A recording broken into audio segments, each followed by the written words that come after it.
हमारी आज की कहानी एक ऐसे प्यासे और ठरकी राजा से शुरू होती है जो अपने शरीर की नहीं बल्कि अपने हथियार की कसरत पर ज्यादा ध्यान देता है, क्योंकि उसने खुदाई करने की सारी हदें पार कर दी थीं। राजा चौहान अपने हथियार को और मजबूत करने के लिए उससे रोज कसरत करवाता है। वो उस पर कई तरबूज बांधकर सीढ़ियों पर चढ़ता है, एक रस्सा बांधकर सांड को खींचता है, शेर चीता के समान से काढ़ा बनाकर पीता है। राजा चौहान ने अपनी गर्मी शांत करने के लिए अपने पास 15-20 रानियां रखी हुई थीं, जिन्हें वो रोज दबाकर ठोकता था। राजा का एक बेटा और एक बेटी थी। बेटे का नाम तूफान था, लेकिन था वो लड़कियों से भी कमजोर। मगर बेटी गुलाब में अपने पिता के सारे गुण थे। उसकी गुलाबी गुफा किसी का लेने और अपनी देने को तैयार ही रहती थी। एक दिन वो अपने पिता से कहती है कि मैं पढ़ना चाहती हूँ, अपने जीवन में कुछ करना चाहती हूँ। लेकिन राजा चौहान इसके खिलाफ था, क्योंकि गुलाब घर से बाहर रहकर पढ़ना चाहती थी और राजा को डर था कि कहीं उसके जैसा ही कोई ठरकी इंसान गुलाब को ठोक न दे। अगले दिन घर से बाहर गुलाब अपने भाई तूफान के साथ पतंग उड़ा रही थी। यहाँ से हमराज नाम का एक लड़का गुजर रहा था। अचानक उसकी और गुलाब की टक्कर हो गई और वो जमीन पर गिर गए।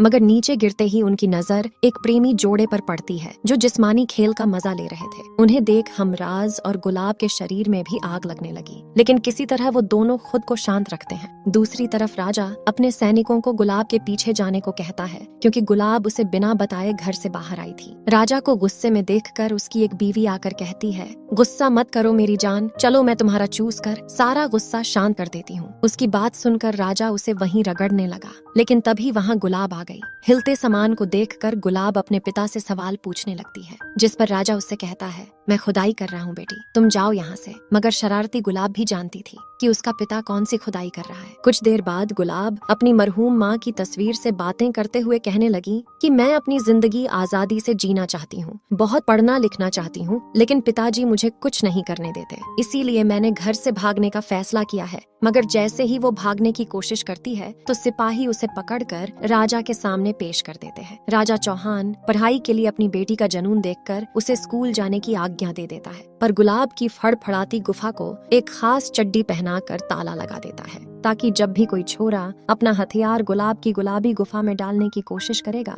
तो ये खास चड्डी उसके हथियार को ही खलास कर देगी। अगले दिन गुलाब को लड़का बनाकर लड़कों के स्कूल में पढ़ने भेज दिया गया, क्योंकि उन दिनों सिर्फ लड़कों को ही पढ़ने की इजाजत थी। इस स्कूल में गुलाब की मुलाकात हमराज से होती है, जो अभी अभी हाथ से हिलाने की प्रतियोगिता में जीता था। रात को गुलाब और हमराज एक ही कमरे में सोते हैं। देर रात को जब हमराज की आंख खुली तो उसकी नजर गुलाब के खूबसूरत बदन पर पड़ती है, जो नींद में अपनी गुफा में उंगली कर रही थी। हमराज को पता चल गया कि गुलाब एक लड़की है। उसका खूबसूरत बदन देखकर हमराज का मन बेईमान हो गया, लेकिन जैसे ही उसकी नजर नीचे की तरफ गई तो उसकी गुफा पर लगे कटर को देखकर वो डर जाता है। हमराज एक गाजर लेकर कटर में डालता है ताकि कटर का काम जान सके। गाजर का हाल देखकर वो गुलाब के करीब जाने का ख्याल छोड़ देता है और खलास हुई गाजर को नीचे फेंक देता है। मगर बदकिस्मती से वो उसी गाजर पर फिसलकर गुलाब के ऊपर गिर जाता है, जिसके बाद चड्डी पर लगा कटर हमराज के नर्म हथियार की ऐसी की तैसी कर देता है। गुलाब हमराज के हथियार की मुरम्मत करवाने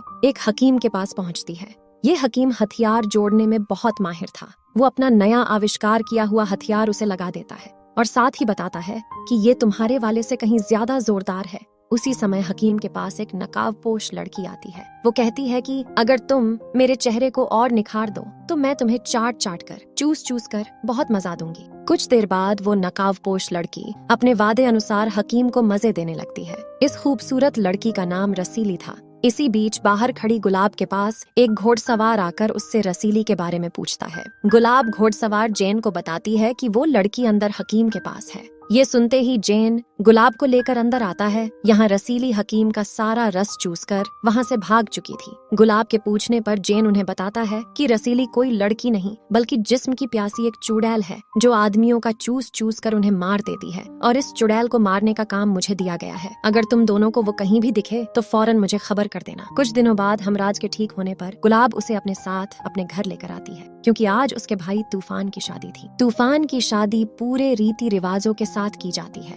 लेकिन जब रात को तूफान को अपनी बीवी लाली की गुफा में तूफान मचाकर उसे लाल करने को कहा गया तो वो बेचारा कुछ नहीं कर पाया। राजा चौहान अपने बेटे की नाकामी देख बहुत गुस्सा करता है और गुस्से में आकर वो खुद ही लाली की गुफा को रगड़कर लाल कर देता है, जिसके बाद लाली उसकी रखेल बन जाती है। एक रात अचानक एक शैतान राजा की एक बीवी के साथ जबरदस्ती कर उसे मार कर चला गया। अगले दिन अपनी बीवी की ऐसी मौत देखकर राजा को लगा कि ये काम 4-5 लोगों का है, क्योंकि राजा की बीवी की दोनों गुफाओं का बहुत बुरा हाल किया गया था। पता नहीं कैसे पर राजा की एक बीवी को लाली पर शक हो गया और वो इसके बारे में गुलाब और हमराज को बताती है। इसके बाद शैतान राजा के बेटे तूफान और उसकी कई रानियों के साथ जबरदस्ती कर उन्हें मार देता है। इस बात का हाहाकार पूरे इलाके में मच गया कि कोई शैतान राजा के परिवार को खत्म करने पर तुला है। जैसे ही ये खबर जेन को मिली तो वो फौरन राजा के पास आकर उसे बताता है कि वो शैतान कोई और नहीं बल्कि तुम्हारी नई रखेल लाली है। उसका असली नाम रसीली है,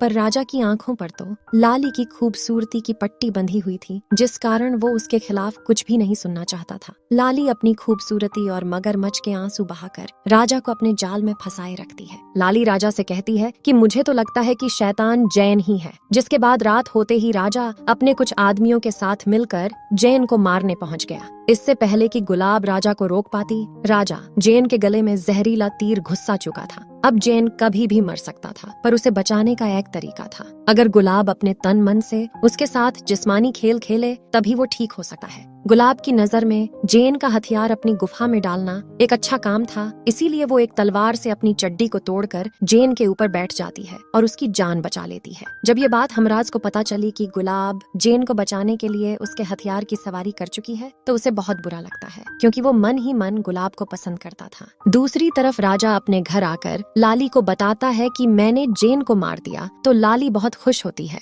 अब मरने की बारी राजा चौहान की थी। शैतान लाली उसे पानी में डुबोकर उसका भी किस्सा खत्म कर देती है। इसके बाद जैन, गुलाब और हमराज के साथ मिलकर लाली को मारने की योजना बनाता है। एक दिन जब हमराज गुलाब के कमरे में अकेला था तो लाली वहां आकर उसे अपनी प्यास मिटाने को कहती है। लाली की लाल जवानी देखकर हमराज से भी रहा नहीं जाता और वो अपना हथियार लाली की गुफा में डाल ही देता है। मगर हमराज को जल्दी ही पता चल गया कि वो ले नहीं रहा बल्कि अपनी ही दे रहा है, तो वो जल्दी जल्दी वहाँ से भाग जाता है। कुछ देर बाद जब जैन लाली को मारने आया तो लाली हमराज का रूप लेकर उसे ही मार देती है। इसके बाद गुलाब को एक किताब से पता चलता है कि जब कोई रसीली के नीचे लेटकर उसके साथ मजाक कर रहा हो तो उस समय रसीली की नाभि में छुरा मारकर उसे मारा जा सकता है। अब गुलाब के पास और कोई रास्ता नहीं होता, इसीलिए वो खुद ही रसीली के साथ जिस्मानी खेल खेलने का फैसला करती है। अपनी योजना के मुताबिक गुलाब रसीली के पास पहुंच जाती है। रसीली भी गुलाब का शराबती बदन देखकर अपने आप को रोक नहीं पाती और वो एक मर्द का रूप लेकर गुलाब के साथ मजे करने लगती है। प्यार का ये खेल काफी लंबा चलता है। जब गुलाब और रसीली अपनी गर्मी शांत करने ही वाली होती है तभी हमराज जैन की खास तलवार लेकर शैतान रसीली के पेट पर वार कर देता है, जिसके बाद शैतान रसीली की वहीं मौत हो जाती है। कहानी के आखिर में गुलाब अपने पिता, अपने भाई और अपनी सौतेली माँ को याद कर उन्हें श्रद्धांजलि देती है। प्यार की भूखी गुलाब को हमराज के रूप में सच्चा प्यार मिल गया था और वो उससे शादी कर लेती है। इसी के साथ इस कहानी का यही अंत हो जाता है।